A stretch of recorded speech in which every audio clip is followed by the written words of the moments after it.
и поздравляю с 32-й годовщиной победы в Отечественной войне народа Абхазии 1992-1993 годов.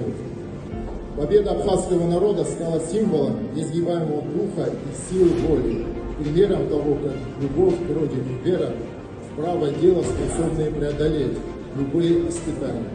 С гордостью могу сказать, что посильный вклад в отстаивание суверенитета Абхазии внесли осетинские добровольцы, которые своим героизмом и самоотверженностью еще больше укрепили братство наших народов. Союзнические отношения между Абхазией и Южной Осетией проверены временем и продолжают последовательно развиваться, опираясь на прочный фундамент национальных интересов, общность судеб. Осетины и Абхазии стояли вместе, когда решалась судьба Кавказа.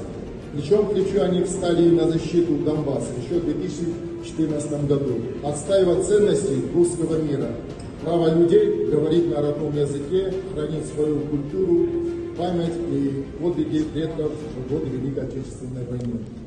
И сегодня, в ходе специальной военной операции, наши добровольцы снова рядом. Не щадя себя, они сражаются за общее будущее, за правду и безопасность наших республик. Союз России, Южная Осетия и Абхазия – это не просто политический союз государств. Мы стоим на одной платформе. Нас объединяют одни и те же духовные ценности и верность историческому Богу.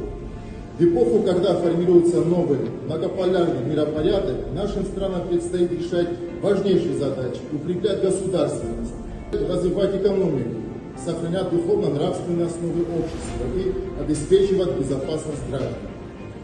В этой работе неоценимую роль должны сыграть наши партии «Единая Абхазия» и «Единая Осетия». Владислав Владимирович, именно